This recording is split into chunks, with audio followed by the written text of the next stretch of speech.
राधे राधे भक्तजनों, आज आप सुनेंगे माघ पूर्णिमा की व्रत कथाएं।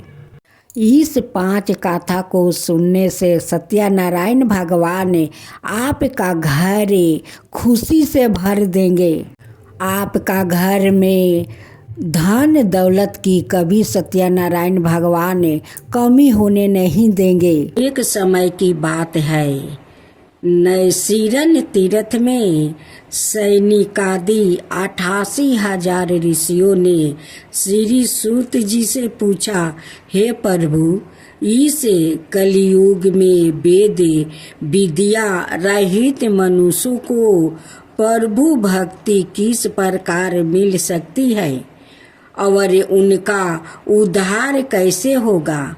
हे मुनि श्रेष्ठ, कोई ऐसा तप बताइए जिससे थोड़े समय में ही पुण्य मिले और मनोवांछित फल भी मिल जाए। इस प्रकार की कथा सुनने की हम इच्छा रखते हैं। सबर शास्त्रों के गाता सूत जी बोले, हे विष्णुवो, मैं पूजिया आप सभी ने प्राणियों के हित की बात पूछी है, इसलिए मैं एक ऐसे श्रेष्ठ व्रत को आप लोगों को बताऊंगा जिसे नारद जी ने लक्ष्मी नारायण जी से पूछा था और लक्ष्मीपति ने मुनि श्रेष्ठ नारद जी से कहा था। आप सब इसे ध्यान से सुनिए। एक समय की बात है, योगी राज नारद जी दूसरों के हित की इच्छा लिए अनेकों लोकों में घूमते हुए मृत्यु लोक में आ पहुँचे। यहाँ उन्होंने अनेक योनियों में जन्म पाए सभी मनुष्यों को अपने कर्मों द्वारा अनेकों दुखों से पीड़ित देखा। उनका दुख देख नारद जी सोचने लगे कि कैसे यत्न किया जाए जिसके करने से निश्चित रूप से मानव के दुखों का अंत हो जाए। इसी विचार पर मनन करते हुए वो विष्णु लोक में गए। वहाँ वो देवों के ईश्वर भगवान नारायण की स्तुति करने लगे, जिनके हाथों में शंख चक्र गदा और प्रद्युम्न थे, गले में वरमाला पहने हुए थे। स्तुति करते हुए नारद जी बोले, हे भगवान, आप अत्यंत शक्ति से संपन्न है। मन और वाणी भी आपको नहीं पा सकती है। आपका आदि मध्यम और अंत नहीं है। निर्गुण स्वरूप दृष्टि के कारण भक्तों के दुख को दूर करने वाले आपको मेरा नमस्कार है। नारद जी की स्तुति सुन विष्णु भगवान बोले, हे मुनि श्रेष्ठ, आपके मन में क्या बात है? आप किस काम के लिए पधारे हैं, उसे निसंकोच होकर कहो। इस पर नारद मुनि बोले कि मृत्यु लोक में अनेक योनियों में जन्मे मनुष्य अपने कर्मों के द्वारे अनेकों दुख से दुखी हो रहे हैं। हे नाथ, आप मुझ पर दया रखते हैं तो बताइए कि वो मनुष्य थोड़े प्रयास से ही अपने दुखों से कैसे छुटकारा पा सकते हैं। श्री हरि बोले, हे नारद, मनुष्यों की भलाई के लिए तुमने बहुत अच्छी बात पूछी है, जिसके करने से मनुष्य मोह से छूट जाता है। वो बात मैं कहता हूँ, उसे सुनो। स्वर्ग लोक ओ मृत्यु लोक दोनों में एक दुर्लभ उत्तम व्रत है जो पुण्य देने वाला है। आज प्रेम वश होकर मैं उसे तुमसे कहता हूँ। सत्यनारायण भगवान का यह व्रत अच्छी तरह विधन पूर्वक करे, मनुष्य तुरंत ही यहाँ सुख भोग करे, मरने पर मोक्ष पाता है। श्री हरि के वचन सुने नारद जी बोले कि उस व्रत का फल क्या है और उसका विधान क्या है। यह व्रत किसने किया है, इस व्रत को किस दिन करना चाहिए, सभी कुछ विस्तार से बताइए। नारद जी की बात सुनकर श्री हरि बोले, दुख शोक को दूर करने वाला यह व्रत सभी स्थानों पर विजय दिलाने वाला है। मानव को भक्ति और श्रद्धा के साथ शाम को सत्यनारायण की पूजा धर्म परायण होकर ब्राह्मणों बंधुओं के साथ करनी चाहिए। भक्ति भाव से ही नैवेद्य केले का फल, घी, दूध और गेहूं का आटा सवाए ले। गेहूं के स्थान पर साठी का आटा, शक्कर और गुड़ लेकर सभी भक्षण योग्य पदार्थों को मिलाकर भगवान का भोग लगाए। ब्राह्मणों सहित बंधुओं को भी भोजन कराए। उसके बाद सवाए भोजन करे। भजन कीर्तन के साथ भगवान की भक्ति में लीन हो जाए। इस तरह से सत्यनारायण भगवान का यह व्रत करने पर मनुष्य की सारी इच्छाएं निश्चित रूप से पूरी होती है। इस कली काल अर्थात कलियुग में मृत्यु लोक में मोक्ष का ही एक सरल उपाय बताया गया है। इसी श्री सत्यनारायण व्रत कथा का प्रथम अध्याय संपूर्ण हुआ। श्री मन नारायण नारायण नारायण, भज मन नारायण नारायण नारायण। श्री सत्यनारायण भगवान की जय। दूसरा अध्याय। सूत जी बोले, हे ऋषियों, जिसने पहले समय में इस व्रत को किया था उसका इतिहास कहता हूँ, ध्यान से सुनो। सुंदर काशीपुरी नगरी में एक अत्यंत निर्धन ब्राह्मण रहता था। भूख प्यास से परेशान वो धरती पर घूमता रहता था। ब्राह्मणों से प्रेम करने वाले भगवान ने एक दिन ब्राह्मण का भेष धारण कर उसके पास जाकर पूछा, हे बीरबे, नित्य दुखी होकर तुम पृथ्वी पर क्यों घूमते हो? दीन ब्राह्मण बोला, मैं निर्धन ब्राह्मण हूँ, भिक्षा के लिए धरती पर घूमता हूँ। हे भगवान, यदि आप इसका कोई उपाय जानते हो तो बताइए। वृद्धा ब्राह्मण कहता है कि सत्यनारायण भगवान मनोवांछित फल देने वाले हैं, इसलिए तुम उनका पूजन करो। इसे करने से मनुष्य सभी दुखों से मुक्ति हो जाता है। वृद्धा ब्राह्मण बन कर आया सत्यनारायण भगवान उस निर्धन ब्राह्मण को व्रत का सारा विधान बताकर अंतर ध्यान हो गए।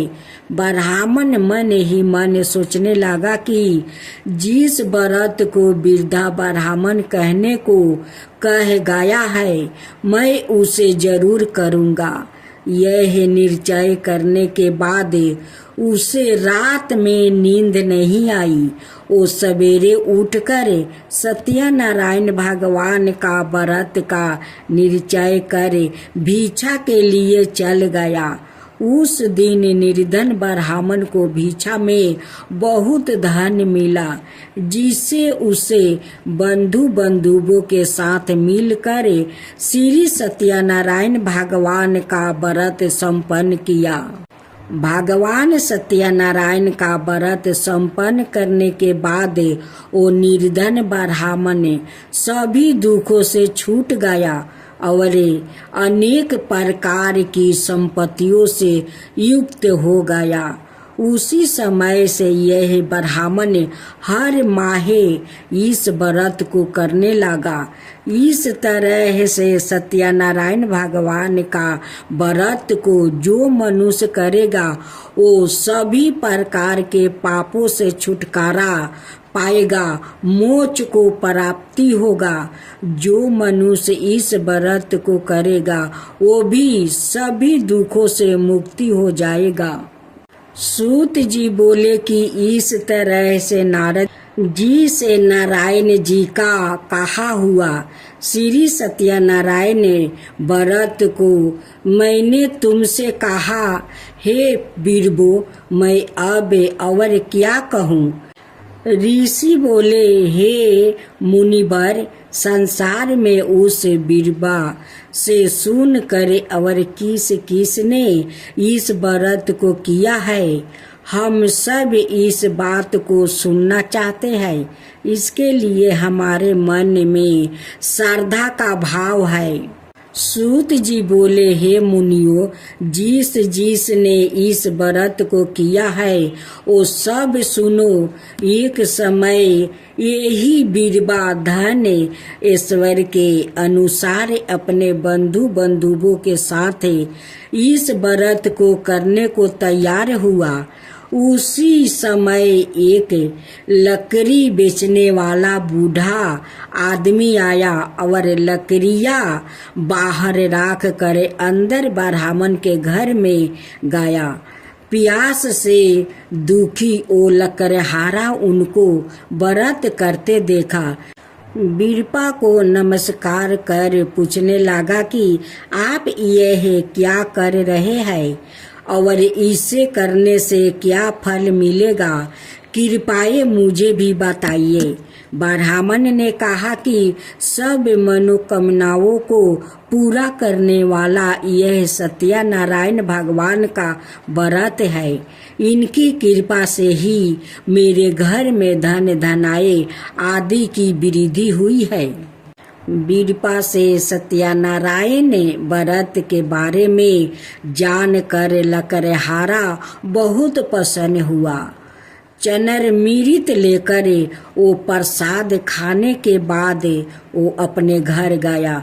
लकड़हारा ने अपने मन में संकल्प किया कि आज लकड़ी बेचने से जो धन मिलेगा उसी से श्री सत्यनारायण भगवान का उत्तम व्रत करूँगा। मन में इस विचार को ले बूढ़ा आदमी सिर पर लकड़ियाँ राखे उस नगर में बेचने गया जहाँ धनी लोग ज्यादा रहते हैं। उस नगर में उसे अपनी लकड़ियाँ का दाम पहले से 4 गुना अधिक मिलता है। बूढ़ा प्रसन्नता के साथ दाम लेकर केले, शक्कर, घी, दूध, दही और गेहूं का आटा ले और सत्यनारायण भगवान का व्रत की अनाय समग्रहियों लेकर अपने घर गया। वहां उसने अपने बंधु बंधुओं को बुलाकर विधि विधान से सत्यनारायण भगवान का पूजन और व्रत किया। इस व्रत के प्रभाव से वो बूढ़ा लकड़हारा धन, पुत्र आदि से युक्त होकर संसार के समस्त सुख भोग अंत काल में वैकुंठ धाम चला गया। अब तीसरा अध्याय। सूत जी बोले, हे श्रेष्ठ मुनियों, अब आगे की कथा कहता हूँ। पहले समय में उल्का मुख नाम का एक बुद्धिमान राजा था। वो सत्य भक्त और जितेंद्रिया था। प्रतिदिन देव स्थानों पर जाता और निर्धनों को धन देकर उनके कष्ट दूर करता था। उसकी पत्नी कमल के समान मुख वाली थी और सती साध्वी थी। भरदेशीला नदी के तट पर उन दोनों ने श्री सत्यनारायण भगवान का व्रत किया। उसी समय साधु नाम का एक वैश्य आया। उसके पास व्यापार करने के लिए बहुत सा धन भी था। राजा को व्रत करते देखकर वो विनय के साथ पूछने लगा, हे राजन, भक्ति भाव से पूर्ण होकर आप यह क्या कर रहे हैं? मैं सुनने की इच्छा रखता हूँ, तो आप मुझे बताइए।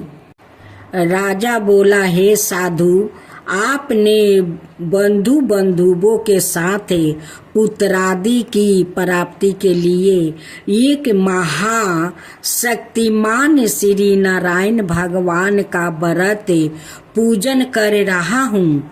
राजा के वचन सुने साधु अंदर से बोला, हे राजन, मुझे इस व्रत का सारा विधान कहिए। आपके कथन अनुसार मैं भी इस व्रत को करूँगा। मेरी भी संतान नहीं है और इस व्रत को करने से निश्चित रूप से मुझे संतान की प्राप्ति होगी। राजा से व्रत का सारा विधान सुन व्यापार ने निमृत हो वो अपने घर गया। साधु वैश्य ने अपनी पत्नी को संतान देने वाले इस व्रत का वर्णन कह सुनाया और कहा कि जब मेरी संतान होगी तब मैं इस व्रत को करूँगा। साधु ने इस तरह के वचन अपनी पत्नी लीलावती से कहा। हे दीनी लीलावती, पति के साथ अनादित हो सांसारिक धर्म में परिवीत होकर सत्यनारायण भगवान की कृपा से गर्भवती हो गई। 10वां महीना में उसके गर्भ से एक सुंदर कन्या ने जन्म लिया। दिनों दिन वो ऐसे बढ़ने लगी जैसे कि शुक्ल पक्ष का चंद्रमा बढ़ता है। माता पिता ने अपनी कन्या का नाम कालापति राखी। एक दिन लीलावती ने मीठे शब्दों में अपने पति को याद दिलाया कि आपने सत्यनारायण भगवान का जिस व्रत को करने का संकल्प किया था उसे करने का समय आ गया है। आप इस व्रत को करिए। साधु बोला कि हे प्रिय, इस व्रत को मैं उसके विवाह पर करूँगा। इस प्रकार अपनी पत्नी को आश्वासन देकर वो नगर को चला गया। कालावती पिता का घर में रह दिनों दिन बड़ी होने लगी। साधु ने एक बार नगर में अपनी कन्या को सखियों के साथ देखा तो तुरंत ही दूत को बुलाया और कहा कि मेरी कन्या के योग वर देख कर आओ। साधु की बात सुनकर दूत कंचन नगर में पहुंचा और वहाँ देखभाल कर लड़की का सुयोग्य बानिक पुत्रा को ले आया। सुयोग्य लड़के को देख साधु ने बंधुओं को बुलाकर अपनी पुत्री का विवाह कर दिया। लेकिन दुर्भाग्य की बात यह कि साधु ने अभी भी श्री सत्यनारायण भगवान का व्रत नहीं किया। इस पर श्री भगवान क्रोध हो गए और श्राप दिया कि साधु को अत्यधिक दुख मिले। अपने कार्य में कुशल साधु बनिया जमाई को लेकर समुद्र के पास स्थित होकर रत्नासरपुर नगर में गया। वहां जाकर दामाद ससुर दोनों मिलकर चंद्रकेतु राजा के नगर में व्यापार करने लगे। एक दिन भगवान सत्यनारायण की माया से एक चोर राजा का धन चुराकर भाग रहा था। उसने राजा के सिपाहियों को अपना पीछा करते देख कर चोराया हुआ धन वहां राख दिया जहां साधु अपने जमाई का साथ ठहरा हुआ था। राजा का सिपाहियों ने साधु वेश्या का पास जाकर कहा, धन पारा देखा तो वो ससुर जमाई दोनों को बांध कर प्रसन्नता से राजा का पास ले गया और कहा कि उन दोनों चोर को हम पकड़ लाया है, आप आगे की कार्यवाही की आज्ञा दे। राजा की आज्ञा से उन दोनों को कठिन कारावास में डाल दिया गया और उनका सारा धन भी उससे छीन लिया गया। श्री सत्यनारायण भगवान का श्राप से साधु की पत्नी भी बहुत दुखी हुई। घर में जो धन रखा था उसे चोर चोरा कर ले गया। शारीरिक और मानसिक पीड़ा, भूख प्यास से अति दुखी हो अन्न की चिंता में कालावती एक ब्राह्मण के घर गई। वहां उसने श्री सत्यनारायण भगवान का व्रत होते देखा, फिर कथा भी सुनी। वो प्रसाद ग्रहण कर रात को घर वापस आई। माता ने कालापति से पूछा कि हे पुत्री, अब तक तुम कहाँ थी? तेरे मन में क्या है?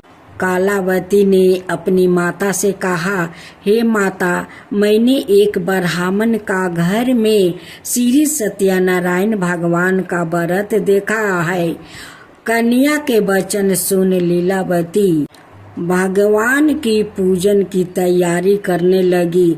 लीलावती ने परिवार बंधुओं सहित सत्यनारायण भगवान का पूजन किया और उससे वर मांगा कि मेरे पति और जमाई शीघ्र घर आ जाए। साथ ही यह भी प्रार्थना की कि हम सबका अपराध क्षमा करे। श्री सत्यनारायण भगवान इस व्रत से संतोष हो गया और राजा चंद्रकेतु को सपने में दर्शन देकर कहा, हे राजन, तुम उन दोनों वेश्या को छोड़ दो और तुमने उनका जो धन लिया है उसे वापस कर दो।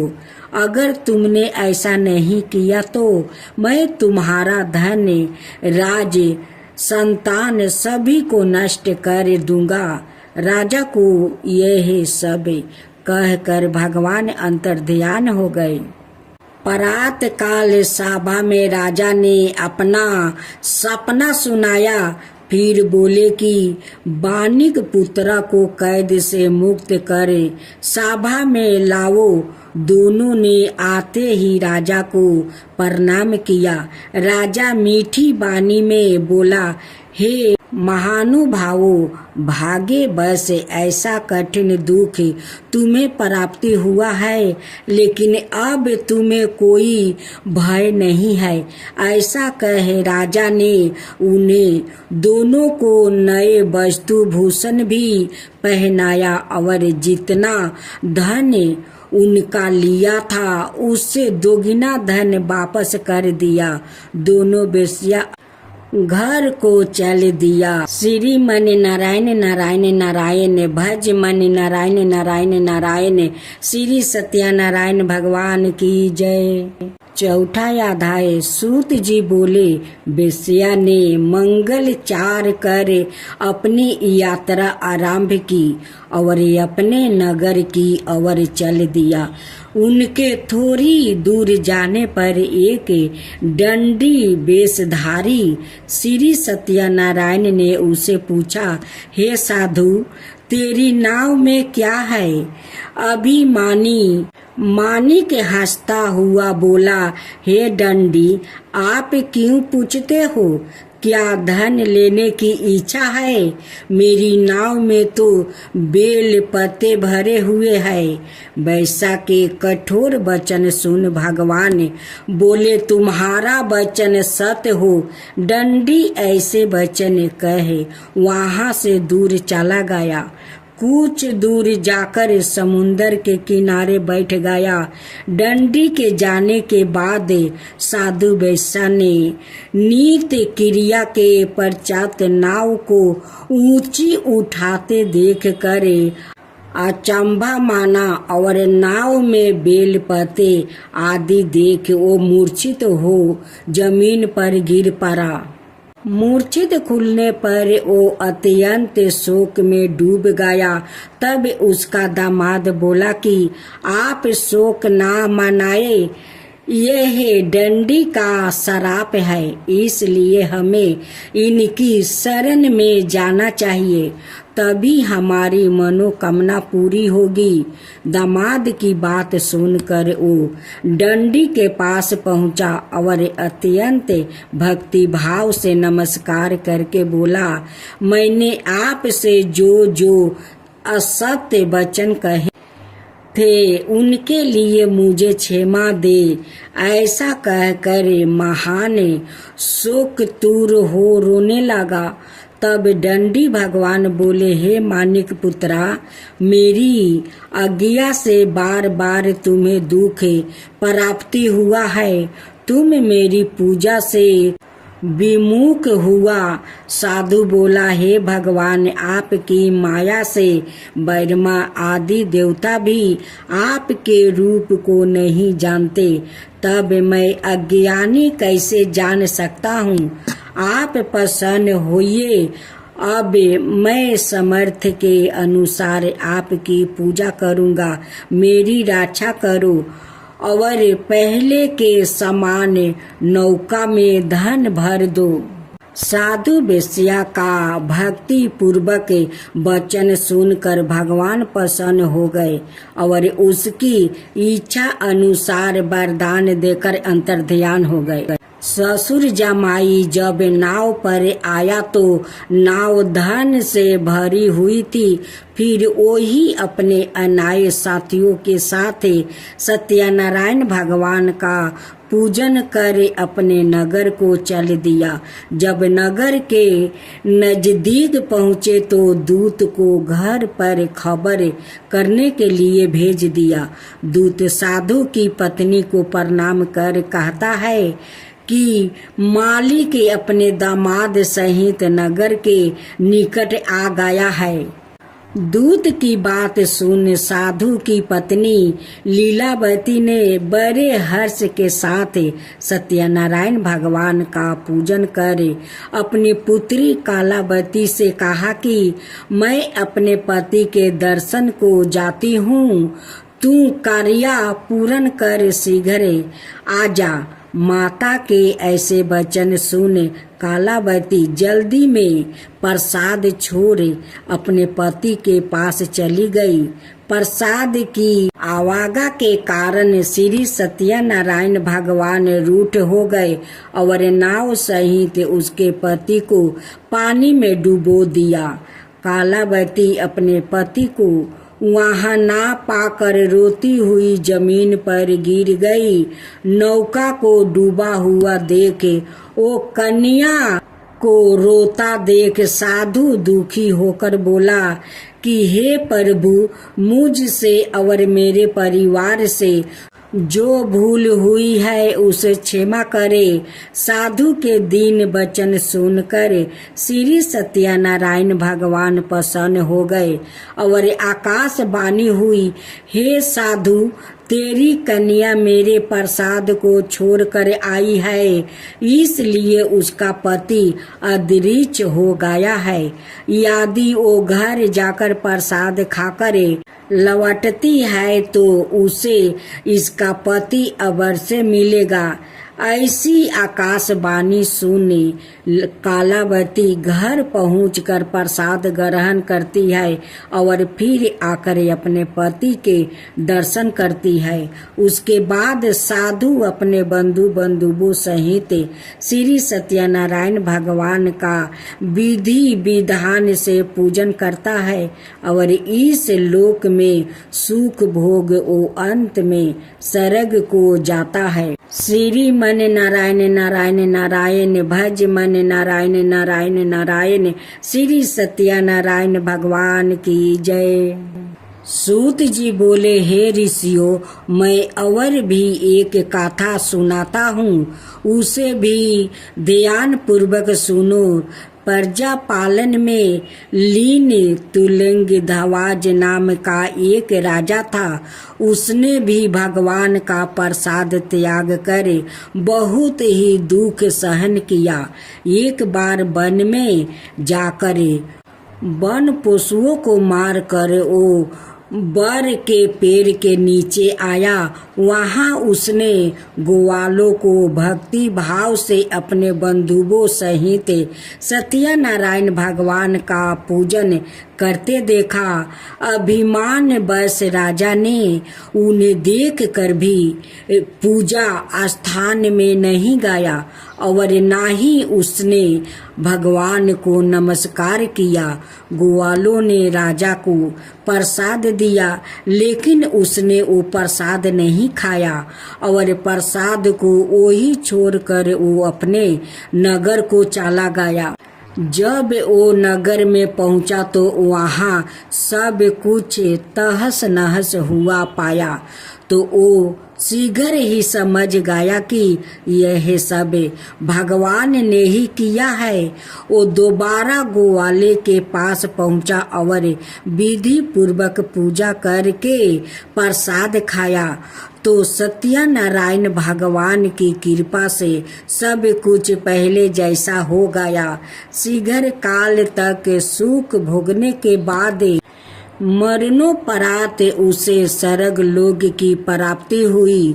जो मनुष्य परम दुर्लभ इस व्रत को करेगा तो भगवान सत्यनारायण की अनुकंपा से उसे धन धनाई की प्राप्ति होगी। निर्धन धनी हो जाता है और भय मुक्त हो जीवन जीता है। संतानहीन मनुष्य को संतान सुख मिलता है और सारे मनोरथ पूर्ण होने पर मानव अंत काल में वैकुंठ धाम को जाता है। सूत जी बोले, जिन्होंने पहले इस व्रत को किया है, अब उनके दूसरे जन्म की कथा कहता हूँ। वृद्ध सातानंद ब्राह्मण ने सुदामा का जन्म लेकर मोक्ष की प्राप्ति की। लकड़हारा ने अगले जन्म में निषाद बनकर मोक्ष प्राप्ति किया। उल्का मुख नाम का राजा दशरथ होकर वैकुंठ को गया। साधु नाम का वैश्य ने मोरध्वजा बनकर अपने पुत्र को आरे से चीर कर मोक्ष पाया। महाराज दंतध्वज ने स्वयंभू होकर भगवान में भक्ति युक्त होकर कर्म कर मोक्ष पाया। श्री मन नारायण नारायण नारायण, भज मन नारायण नारायण नारायण। श्री सत्यनारायण भगवान की जय। स्वामी जय लक्ष्मी रमना, सत्यनारायण स्वामी जन पालक हरना। जय लक्ष्मी रमना, जय लक्ष्मी रमना। रतन जरित सिंहासने अधिभूति छवि राजे। रतन जरित सिंहासने अधिभूते छवि राजे। नारद करत निरंजन घंटा बन बाजे। जय लक्ष्मी रमना, जय लक्ष्मी रमना।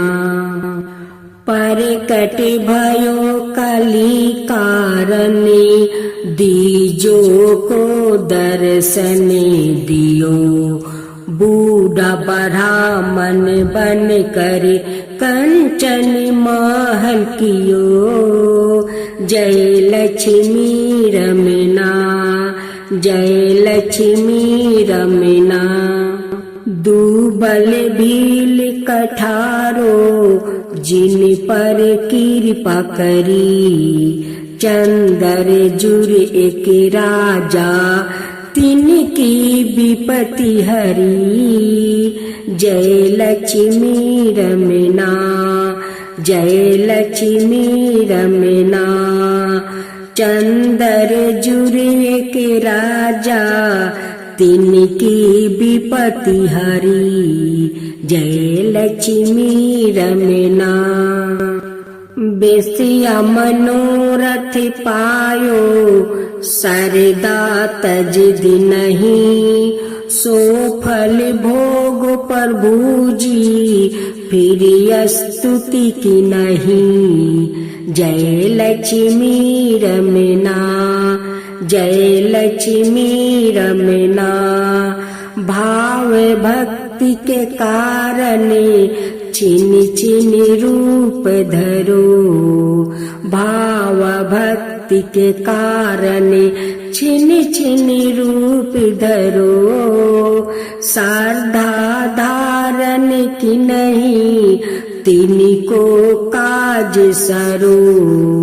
जय लक्ष्मी रमना, जय लक्ष्मी रमना, ग्वाल बाल संग राजा वन में भक्ति करी, ग्वाल बाल संग राजा वन में भक्ति करी। मनोबचित फल दिन हो दिन दयालु हरी। जय लक्ष्मी रमना, जय लक्ष्मी रमना, चढ़त प्रसाद सेवा के दली फल मेवा, चढ़त प्रसाद सवाए के दली फल मेवा। धूप दीप तुलसी से राजी सतिया देव। जय लक्ष्मी रमना, धूप दीप तुलसी से राजी सतिया देव। जय लक्ष्मी रमना, सत्या नारायण जी की आरती, सत्या नारायण जी की आरती जो कोई नर गावे। रिद्धि सिद्धि सुख संपत्ति सहज रूपी पावे। ऋषि सिद्धि सुख संपत्ति सहज रूपी पावे। जय लक्ष्मी रमना, जय लक्ष्मी रमना।